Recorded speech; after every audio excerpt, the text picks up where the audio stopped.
بسم اللہ الرحمن الرحیم۔ باب الوضوء مما غیرت النار۔ یہ لفظ وضو اس سے پہلے بھی کئی بار آ چکا ہے، پڑھ چکے ہیں آپ۔ یہ کبھی واو کے فتحے کے ساتھ استعمال ہوتا ہے اور کبھی واو کے ضمے کے ساتھ استعمال ہوتا ہے۔ جب یہ واو کے فتحے کے ساتھ پڑھا یا بولا جاتا ہے تو اس سے مراد کیا لیتے ہیں؟ وہ پانی جس سے طہارت حاصل کی جاتی ہے۔ الوضو یعنی واو پر زبر کے ساتھ، فتحے کے ساتھ، تو اس کا معنی کیا ہوتا ہے؟ وہ پانی جس سے طہارت حاصل کی جاتی ہے۔ اور کبھی کبھی واو پر فتحہ ہوتا ہے اور اس سے مراد لیتے ہیں بعض اعضاء کا دھلنا۔ جیسے آپ نے اسی کتاب میں پڑھا ہوگا باب الوضوء فی الاستنجاء، ایک بار پڑھا نا پہلے، تو وہاں وضو ہے تو وضو سے مراد وہاں پانی نہیں ہے بلکہ خاص عضو کو دھلنا مراد ہے، سمجھ رہے نا؟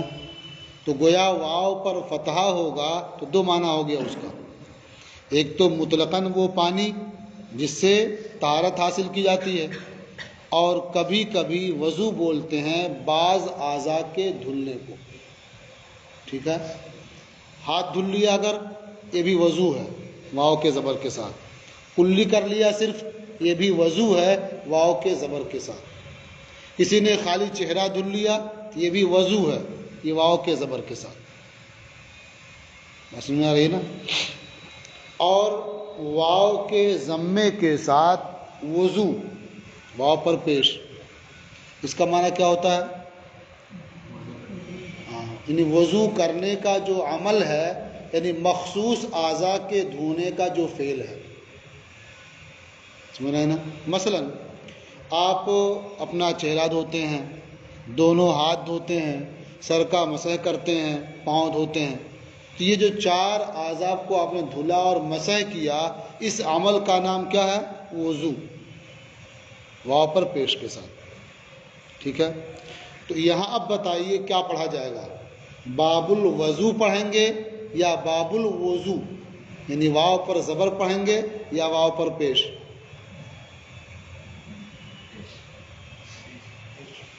ہاں، یہاں واو پر کیا پڑھا جائے گا؟ پیش، یعنی اب معنی کیا ہوگا کہ ما غیرت النار کے سبب وضو کرنے کا باب۔ یہ ما غیرت النار کیا چیز ہے بھائی؟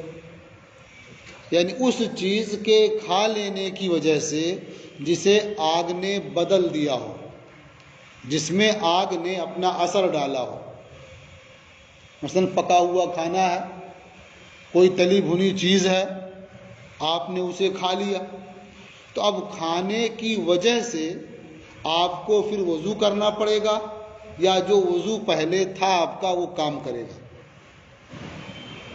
سمجھ آ رہی نا؟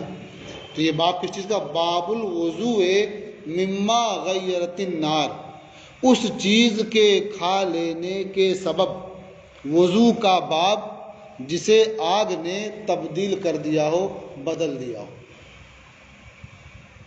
اسی کو اختصار سے یہ بھی کہہ سکتے ہیں کہ پکی ہوئی چیز کھا لینے کے سبب سے وضو کا باب۔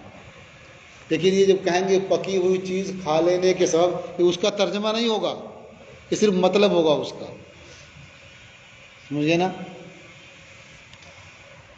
تو امتحان میں کبھی ایسا ہوتا ہے کہ آدمی مطلب پوچھتا ہے نا، اور کبھی ہوتا ترجمہ پوچھتا ہے، تو اب ترجمے کی جگہ آپ مطلب بتائیں گے تو ممتحن نہیں مانے گا، سمجھے نا؟ تو معنی کیا ہوا؟ اس چیز کے کھا لینے کے سبب جسے آگ نے بدل دیا ہو، یہ ترجمہ ہوا۔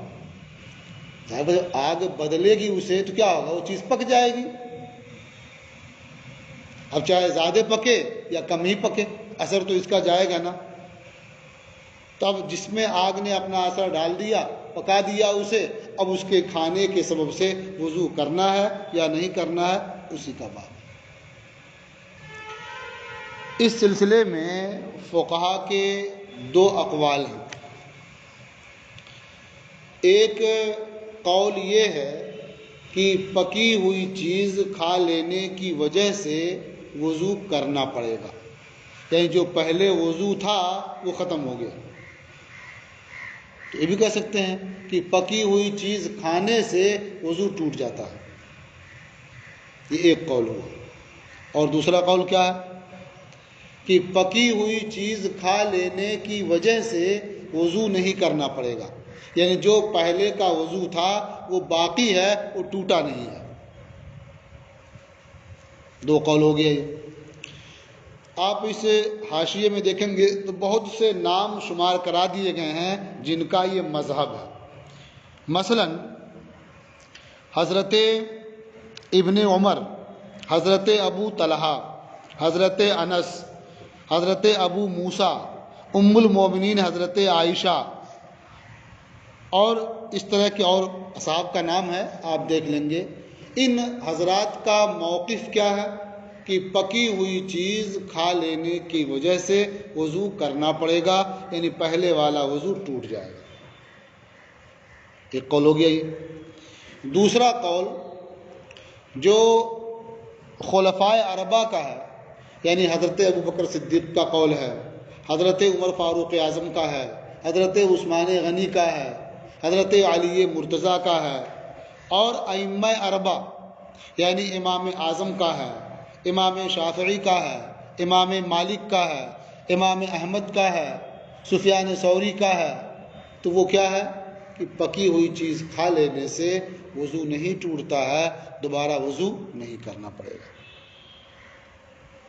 سمجھ میں آ گئی بات؟ اب ایک حدیث پڑھیے اور دیکھیے۔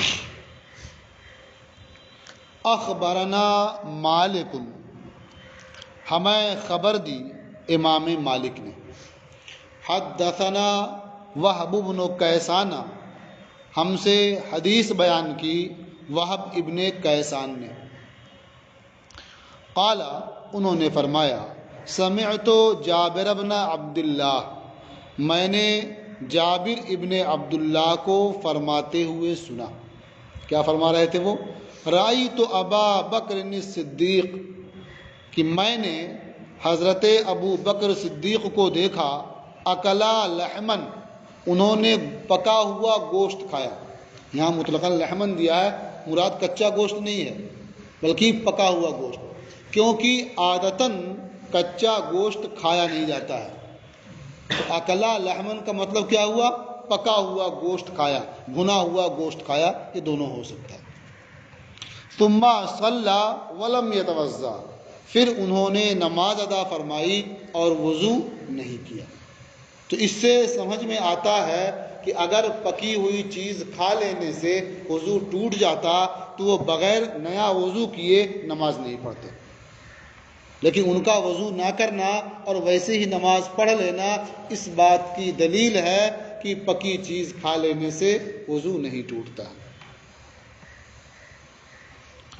اخبرنا مالک، ہمیں خبر دی مالک نے، حدثنا زید بن اسلم، ہم سے حدیث بیان کی زید ابن اسلم نے، عن عطاء ابن یسار، وہ روایت کرتے ہیں عطاء ابن یسار سے، عن ابن عباس، وہ حضرت عبداللہ ابن عباس سے روایت کرتے ہیں، ان رسول اللہ صلی اللہ علیہ وسلم اکلا جنبا شاتن، جنب کا معنی ہوتا ہے کسی بھی چیز کا کنارہ یا کسی بھی چیز کا ٹکڑا۔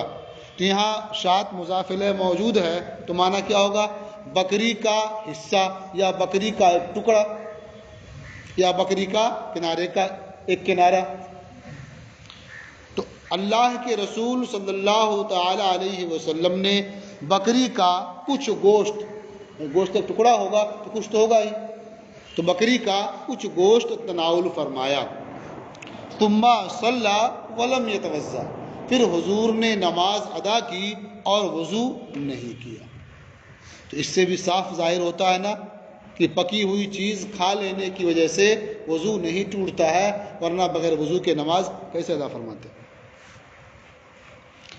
اخبرنا مالک اخبرنا محمد بن المنکدر، ہمیں خبر دی مالک نے، ہمیں خبر دی محمد ابن منکدر نے، ان محمد ابن ابراہیم التیمی، وہ محمد ابن ابراہیم تیمی سے روایت کرتے ہیں، ان ربیعہ، وہ ربیعہ سے روایت کرتے ہیں، ان عبداللہ، وہ حضرت عبداللہ سے روایت کرتے ہیں، انہو تعشى مع عمر بن الخطاب، کہ انہوں نے یعنی حضرت عبداللہ نے حضرت عمر ابن خطاب کے ساتھ شام کا کھانا کھایا۔ تعشى کا مطلب شام کا کھانا کھایا، تو شام کا کھانا کھایا۔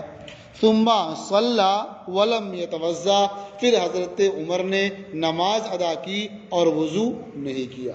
تو اس سے سمجھ میں آتا ہے کہ حضرت عمر کا بھی موقف یہی ہے کہ پکی چیز کھانے سے وضو نہیں ٹوٹتا۔ اخبرنا مالک اخبرنی زمرۃ بن سعید المازنی، ہمیں خبر دی امام مالک نے، ہمیں خبر دی زمرہ ابن سعید مازنی نے، عن ابان ابن عثمان، وہ روایت کرتے ہیں ابان ابن عثمان سے، ان عثمان بن عفان اکلا لحما و خبزا، کہ عثمان ابن عفان نے گوشت اور روٹی کھائی، گوشت کھایا اور روٹی کھائی۔ فتمزمز وغسل یدیہ، تو انہوں نے کلی کی، کھا لیا تو کلی کی اور اپنے دونوں ہاتھ دھوئے، ثم مسحہما بوجہہ، پھر دونوں ہاتھ اپنے چہرے پر پھیر لیا، ثم صلی ولم یتوضا، پھر انہوں نے نماز ادا کی اور وضو نہیں کیا۔ تو اس سے معلوم ہوتا ہے کہ جو تیسرے خلیفہ ہیں حضرت عثمان غنی رضی اللہ تعالی عنہ، ان کا بھی ماننا یہی ہے کہ پکی چیز کھا لینے سے وضو نہیں ٹوٹتا۔ ہاں، ان کا یہ عمل یعنی کلی کرنا، ہاتھ دھونا، چہرے پر ہاتھ پھیر لینا، اس بات کو بتاتا ہے کہ یہ کر لینا بہتر ہے، مستحب ہے۔ ظاہر ہے جب آدمی روٹی بوٹی کھائے گا تو ہاتھ میں کچھ لگے گا نا، یہاں صاف ہے نا، اکلا لحما و خبزا، یہ روٹی بوٹی کھائی، دونوں گوشت کھایا اور روٹی۔ تو جب روٹی اور بوٹی کھائیں گے تو ہاتھ میں کچھ تو لگے گا ہی، تو اب ہاتھ دھل لیں گے تو ہاتھ صاف ہو جائے گا نا، چاٹ لیں گے تب بھی صاف ہو جائے گا، لیکن وہ بات تو نہیں پیدا ہوگی جو دھلنے سے ہوتی ہے۔ دھل لیں گے اور اچھا رہے گا نا، معلوم دھل لینا بہتر ہے۔ کھانے کے بعد جب فوراً نماز پڑھنے جائیں گے تو منہ میں اس کا اثر رہے گا نا، ٹیسٹ معلوم ہوتا رہے گا نا، تو نماز میں قرات کرتے رہیں گے اور زبان چاٹتے رہیں گے، یہی نہ ہوگا۔ اور جب کلی کر لیں گے تو زبان پہ جو کچھ لگا ہوگا وہ بھی صاف ہو جائے گا نا، تو اب نماز کی حالت میں زبان چاٹنے کی نوبت تو نہیں آئے گی نا، کدھر ادھر گھمائیں، دانتوں میں گھمائیں، کچھ پھنسا ہو نکالیں اس کو، وہ سب نکل جائے گا پہلے ہی نا، اس لیے یہی بہتر ہے۔ رہ گیا مسئلہ کہ دونوں ہاتھ دھل کر کے اپنے چہرے پر پھیر لیا، تو یہ بھی احتیاطاً ہوتا ہے، یا ممکن ہے کہ اس وقت واقع میں ایسا رہا ہو۔ پھیرنے کا فائدہ کیا ہوتا ہے کہ کھانے میں بہت ایسا ہوتا ہے، کچھ چیزیں کبھی داڑھی میں پھنس جاتی ہیں، کبھی چہرے میں کہیں لگ جاتی ہیں، تو اب اگر آدمی ہاتھ دھل لیا اور اس کے بعد پھیر لے گا قاعدے سے، سب جھڑ جائے گا نا، کہیں کچھ لگا ہوگا تو گر جائے گا، تو بالکل اطمینان سے وہ نماز پڑھنے جائے گا نا، تو اس لیے ہاتھ پھیر لینا بھی بہتر ہے۔ تب انہوں نے ہاتھ پھیر لیا، یا تو مطلقاً ایسے ہی پھیر لینا بہتر ہے تو پھیر لیا، یا ایسا ہو سکتا ہے کچھ لگ گیا ہو، اس کا احساس ہو، تو انہوں نے ہاتھ پھیر لیا تاکہ وہ صاف ہو جائے۔ سمجھ رہے ہیں نا؟ اس زمانے میں ابھی کھاتے جب کہ بوٹیاں چھوٹی چھوٹی ہوتی ہیں تب بھی لوگ کھاتے ہیں، کبھی لگ جاتا ہے چہرے میں کہیں ادھر ادھر نا، یا کچھ کھینچا تو چند قطرے جو ہے شوربے کے ٹپک گئے، پڑ گئے، ہوتا ہے ایسا نا، تو ہاتھ پھیر لیں گے، اس سے محفوظ رہیں گے۔ اور اس زمانے میں تو بوٹیاں بہت بڑی بڑی، بوٹیاں کیا پورا بکرا مسلم بھون دیا اور لے کے بیٹھ گئے، تو وہاں کتنا پڑے گا، ایسا ہو سکتا ہے نا۔ تو اس لیے احتیاطاً آدمی اپنا ہاتھ چہرے پر پھیر لے یہ بہت بہتر ہے، لیکن اتنا تو معلوم ہوا کہ کھا لینے سے وضو نہیں ٹوٹتا۔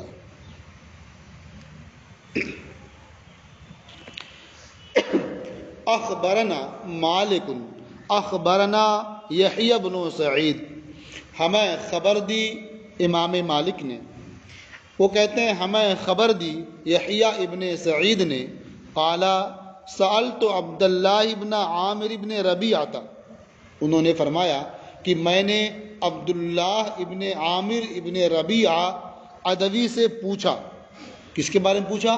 عن الرجل یتوضأ ثم یصیب الطعام قد مسته النار، اس مرد کے بارے میں پوچھا جو وضو کرتا ہے پھر کھانا کھا لیتا ہے، ایسا کھانا جسے آگ نے چھو دیا ہو۔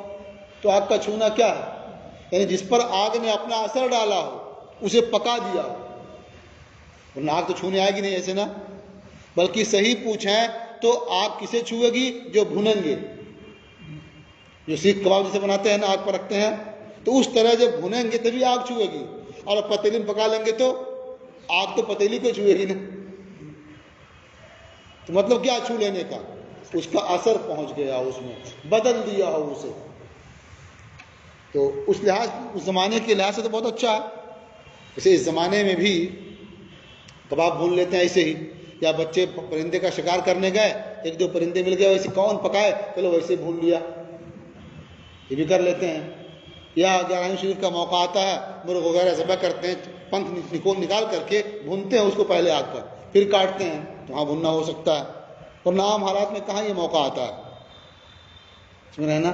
تو مسته النار کا وہ حقیقی معنی بھی ہو سکتا ہے، اور یہ بھی کہ آگ نے اس پر اپنا اثر ڈال دیا ہو۔ اس مرد کے بارے میں مسئلہ پوچھا جو مرد وضو کرتا ہے پھر اسے کھانا ملتا ہے، کیسا کھانا؟ قد مسته النار، جسے آگ نے چھو لیا ہو یا جس پر آگ نے اپنا اثر ڈال دیا ہو۔ ایتوضأ منہ، ایسا کھانا ملے گا اور کھا لے گا تو کیا وہ اس کے سبب سے وضو کرے گا؟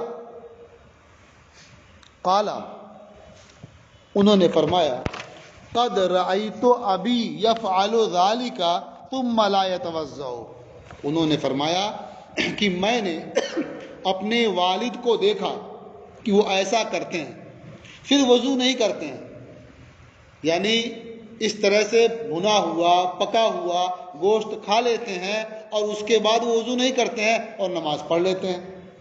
تو اس سے معلوم ہوا کہ پکی ہوئی چیز کھانے سے وضو نہیں ٹوٹتا ہے۔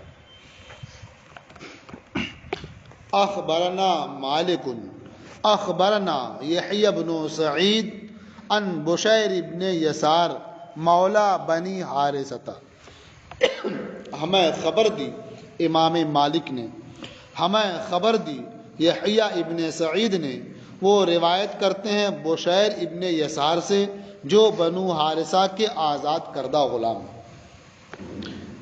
انا سوید ابن نعمان اخبرہ، کہ سوید ابن نعمان نے انہیں بتایا، انہ خرج مع رسول اللہ صلی اللہ علیہ وسلم، کہ وہ یعنی سوید ابن نعمان اللہ کے رسول صلی اللہ تعالی علیہ وسلم کے ساتھ باہر نکلے، گھر سے باہر گئے، آما خیبر، خیبر کے سال، یعنی جس سال غزوہ خیبر پیش آیا اور خیبر فتح کیا گیا اس سال وہ تشریف لے گئے ان کے ساتھ، حضور کے ساتھ باہر نکلے۔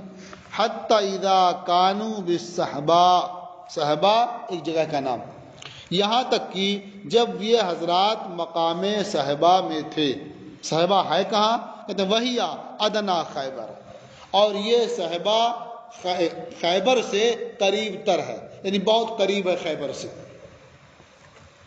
صلوا العصر، سب نے عصر کی نماز پڑھی، ثم دعا رسول اللہ صلی اللہ علیہ وسلم بالازواد، پھر اللہ کے رسول صلی اللہ علیہ وسلم نے توشے طلب فرمائے۔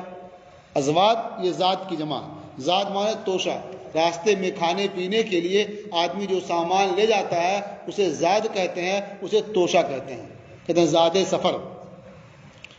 تو توشے آپ نے منگوائے، یہ سب لوگ لا کے رکھیں یہاں، یہ سب مل کر کے کھائیں۔ فلم یوتا الا بالسویق، تو صرف ستو لایا گیا، یعنی اور گویا باقی کھانے پینے کے سامان ختم ہو چکے ہوں گے، ستو بچا رہا ہوگا، ستو لایا گیا۔ ستو کیسے بنتا ہے؟ کس چیز کا بنتا ہے؟ گیہوں کا، جو کا۔ کیسے بنتا ہے؟ بھون۔ اصل یہی بتانا تھا کہ بھون دیا جاتا ہے، یعنی اس پر آگ کا اثر ہو جاتا ہے، سمجھا نا؟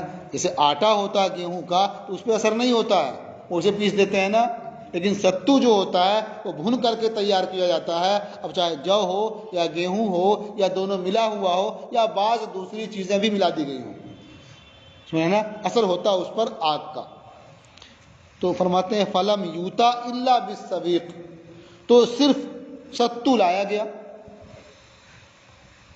فامرا بہی، تو حضور نے اس کے بارے میں حکم دے دیا۔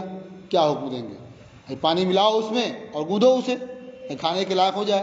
ستو کا استعمال کئی طرح سے ہوتا ہے، ایک تو ذرا سا اسے آٹے کی طرح گود لیتے ہیں کہ نکال کے آدمی کھائے، اور کبھی گلاس میں اس کو گھول دیتے ہیں شربت کی طرح سے تاکہ پی جائیں اسے۔ تو یہاں حکم دیا کہ جس طرح سے کھانا تھا اسے کیا ہے؟ تیار کیا جائے۔ فَسُرِّيَ لَهُمْ بِالْمَاءِ، تو ان کے لیے پانی سے اسے تیار کر دیا گیا، یعنی گوندھ دیا گیا یا پانی ملا کر کے اسے کھانے یا پینے کے قابل بنا دیا گیا۔ فَأَكَلَ، اب اکلا اس بات کو بتا رہا ہے کہ یہاں وہ پینے والا نہیں بنایا گیا تھا بلکہ کھانے والا بنایا گیا تھا، یعنی وہ آٹے کی طرح سے گوندھ دیا گیا، پانی ملا دیا گیا، اب نرم ہو گیا، کھاتے رہیں گے۔ ستو ویسے پھانک لیں گے تو یہ مشکل اس معنی کر کے ہوگا، حلق تک جا کے چپک جائے گا وہ، تو کھانا مشکل ہوگا نا، اور پہلے ہی پانی ملا دیا قاعدے سے، اب کھائیں گے یہ پریشانی ختم ہو جائے گی۔ گرمیوں میں ستو گھول کے پیا بھی جاتا ہے اور بہت استعمال ہوتا ہے اس کا۔ فَأَكَلَ رسول اللہ صلی اللہ علیہ وسلم، تو اللہ کے رسول صلی اللہ تعالی علیہ وسلم نے تناول فرمایا۔ وَأَكَلْنَا، اور ہم نے بھی کھایا۔ ثُمَّ قَامَ إِلَى الْمَغْرِبِ، عصر بعد کا یہ مسئلہ تھا، کھاتے پیتے نماز کا وقت ہوا۔ ثُمَّ قَامَ إِلَى الْمَغْرِبِ، پھر حضور مغرب کے لیے کھڑے ہوئے، مغرب کی نماز کے لیے۔ فَمَزْمَزَ، تو حضور نے کلی کی۔ وَمَزْمَزْنَا، اور ہم نے کلی کی۔ ثُمَّ صَلَّى وَلَمْ يَتَوَضَّأْ، پھر حضور نے نماز ادا فرمائی اور وضو نہیں کیا۔ تو اس سے بھی یہ بات سمجھ میں آئی نا کہ پکی ہوئی چیز کھا لینے سے یا ایسی چیز استعمال کرنے سے جس پر آگ کا اثر ہوا ہو وضو نہیں ٹوٹتا۔ قال محمد وبہذا ناخذ، امام محمد رحمۃ اللہ تعالی علیہ نے فرمایا اور اسی کو ہم اختیار کرتے ہیں، یعنی جو اس طرح کی احادیث ہیں، جو خبریں ہیں، ہم اسے اختیار کرتے ہیں، اسی کے مطابق عمل کرتے ہیں، اور یہ حکم دیتے ہیں کہ پکی ہوئی چیز کھانے سے وضو نہیں ٹوٹتا۔ لا بہذا ناخذ، اسی کو ہم اختیار کرتے ہیں۔ لا وضوء مما مستہ النار ولا مما دخل، یعنی اس چیز کے کھا لینے کی وجہ سے وضو نہیں ہے جسے آگ نے چھو لیا ہو، جس پر آگ نے اثر ڈال دیا ہو۔ ولا مما دخل، اور اس چیز کے سبب بھی وضو لازم نہیں ہوتا ہے جو اندر جائے۔ مما دخل، جو اندر جائے، اس سے وضو نہیں ٹوٹتا ہے۔ انما الوضوء مما خرج من الحدث، وضو اس سے ہوتا ہے جو حدث خارج ہو، باہر نکلے۔ فاما ما دخل من الطعام، رہا وہ کھانا جو اندر جائے اس میں سے جسے آگ نے چھو دیا ہو، جس پر آگ نے اثر ڈال دیا ہو، او لم تمسس ہو، یا آگ نے اسے نہ چھوا ہو، اثر نہ ڈالا ہو، فلا وضو فیہ، اس میں وضو نہیں ہے۔ یعنی پکی ہوئی چیز کھا لیں تب بھی وضو نہیں ہے، غیر پکی ہوئی چیز کھا لیں جب بھی وضو نہیں ہے۔ تو غیر پکی ہوئی چیز کیا کھائیں گے؟ کوئی پھل ہی کھا لیا، سمجھ رہے نا، یا کوئی کچا ہی گیہوں چبا گیا، کچھ لوگ چاول کھانے کے عادی ہوتے ہیں کچا، ویسے وہی کھا گیا، تو اس سے وضو نہیں ہے۔ مطلب پکی ہوئی چیز کھائے یا غیر پکی ہوئی چیز کھائے، جو چیز جو کھانا اندر جائے گا اس سے وضو نہیں۔ وہو قول ابی حنیفہ رحمہ اللہ، اور یہی قول امام اعظم ابو حنیفہ رحمۃ اللہ تعالی علیہ کا بھی ہے۔ اب آپ سوچتے ہوں گے کہ اس میں تو کوئی حدیث ایسی آئی ہی نہیں جس سے یہ معلوم ہو کہ پکی ہوئی چیز کھانے سے وضو ٹوٹ جاتا ہے، تو کیسے اتنے صحابہ کرام نے یہ قول کیا کہ پکی ہوئی چیز کھانے سے ٹوٹ جاتا ہے؟ کئی نام سن لیا آپ نے نا، تو کیسے انہوں نے یہ قول کیا؟ تو اس تعلق سے بھی آثار موجود ہیں۔ دیکھیے مختلف احادیث آپ کے اس حاشیے میں نقل کی گئی ہیں۔ آپ پوچھ رہے تھے نا کہ حاشیے پڑھنے کے لیے ہے، تو اس لیے اسی کا حوالہ دے کے بتا رہا ہوں تاکہ پڑھ کے اسی میں یاد کر لیں اس کو، کہ حاشیے میں اس طرح کی احادیث نقل کر دی گئی ہیں۔ مثلا آپ دیکھیے یہ کنارے لکھا ہوا ہے نا، کیا ہے؟ قال رسول اللہ صلی اللہ علیہ وسلم من اکلا لحمن فلیتوضا، یہ کنارے نہیں، ہاں، کہ اللہ کے رسول صلی اللہ تعالی علیہ وسلم نے ارشاد فرمایا کہ جس نے گوشت کھایا تو اسے وضو کرنا چاہیے، فلیتوضا، تو چاہیے کہ وہ وضو کرے۔ تو اس سے کیا سمجھ میں آیا؟ گوشت کچے تو کھائیں گے نہیں، پکا ہوا کھائیں گے نا، تو گوشت کھا لیا پکایا بھنا ہوا تو وضو کرنا چاہیے نا۔ یہ میں نے دکھا دیا، آپ اس لائن میں دیکھیں گے اور بھی احادیث آپ کو مل جائیں گے، ٹھیک ہے؟ تو چونکہ ایک جان لیا آپ نے نا، فلیتوضا، یا تو وضو کرے یا وہ وضو کریں یا اسے وضو کرنا چاہیے، اس طرح کے مضمون کی حدیث آپ کو ملیں گی۔ اب آپ سوچتے ہوں گے کہ جب وہ بھی حدیث ہے تو بھائی اس پر بھی تمہارا ہونا چاہیے، تو اس کا جواب یہ ہے کہ جن احادیث میں اس بات کا حکم ہے یا تو وہ منسوخ ہیں اور یہ احادیث ناسخ ہیں، اور جو حدیث منسوخ ہو جائے پھر اس پر عمل نہیں کیا جاتا ہے۔ منسوخ ہونے کا مطلب کیا ہوتا ہے؟ یعنی جو وہ حکم تھا اس حکم کی مدت پوری ہو گئی، اب دوسرا حکم آ گیا، اسے بدلا نہیں جاتا ہے، منسوخ میں بدلنا نہیں ہوتا ہے، بس جو حکم پہلے رہتا ہے اس کی مدت گویا بتا دی جاتی ہے کہ وہ حکم یہیں تک کے لیے تھا، اب اس کے بعد کے لیے یہ حکم ہے، سمجھ رہے ہیں نا؟ تو اس قسم کی احادیث منسوخ ہیں، اور جس میں کہا گیا کہ وضو نہیں کیا اور نماز پڑھ لی یہ ناسخ ہے، سمجھ رہے ہیں نا؟ اچھا، اور ایک دوسرا جواب یہ بھی ہے کہ جہاں بھی اس قسم کا کلمہ وارد فلیتوضا یا اس طرح کا کلمہ وارد ہے تو وہاں مراد کیا؟ وضو مراد نہیں ہے، وہاں مراد کیا؟ وضو، یعنی واو کے زبر والا، تو اس کا معنی کیا ہوگا کہ وضو کرے، یعنی بعض اعضاء کو دھو لے۔ وضو کا معنی بتایا تھا آپ لوگوں کو نا کہ بعض اعضاء کو دھلنا بھی یہ وضو کہلاتا ہے، واو کے زبر کے ساتھ۔ کہا تھا نا کہ ہاتھ دھل لیا خالی یہ بھی وضو ہے، کلی کر لیا یہ بھی وضو ہے، سمجھ گئے نا؟ تو جہاں جن احادیث میں یہ آیا ہے فلیتوضا، تو اس کا معنی کیا ہے کہ وہ وضو کرے، وضو ضمے والا نہیں، وضو زبر والا، وہ وضو کرے، تو اس میں کیا ہوگا؟ ہاتھ دھل لے، کلی کر لے، ہو گیا وضو، سمجھے نا؟ جیسے حضرت عثمان غنی نے کیا نا، ہاتھ دھلا، کلی کیا اور اپنے چہرے پہ ہاتھ پھیر لیا، اور آگے وضو نہیں کیا، وضو زبر والا کیا، وضو جو پیش والا ہے وہ نہیں کیا۔ یا ابھی آپ نے یہاں پڑھ لیا نا، ستو کھایا سب نے اور کلی کی اور نماز پڑھ لیا، تو کلی کی تو ہو گیا نا وضو، تو اب دونوں میں کوئی تعارض رہے گا؟ کوئی تعارض نہیں، دونوں پر عمل ہو جائے گا نا، یعنی وضو کر بھی لیا اور وضو نہیں بھی کیا، سمجھئے نا؟ یہ ہے آج کا آپ کا سبق، ٹھیک ہے؟